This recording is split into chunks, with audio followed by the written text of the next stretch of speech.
Welcome to a Foxy Tech Tips tutorial on enabling and disabling goal completion notifications on the Apple Watch Ultra 2.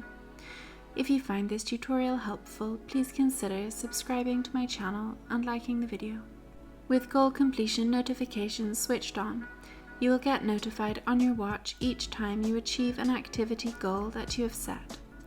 This could be when you meet your stand goal, exercise goal, or fill your rings. Tap the digital crown to open the app menu.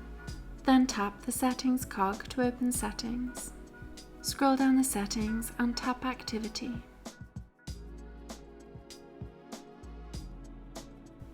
Scroll down and tap the toggle to the right of goal completion to enable or disable notifications. When the toggle is green, goal completion notifications are switched on, and when grey, they are switched off. And that draws an end to this tutorial. Please like the video if you found it helpful and subscribe to Foxy Tech Tips for more Apple Watch Ultra tips and tricks.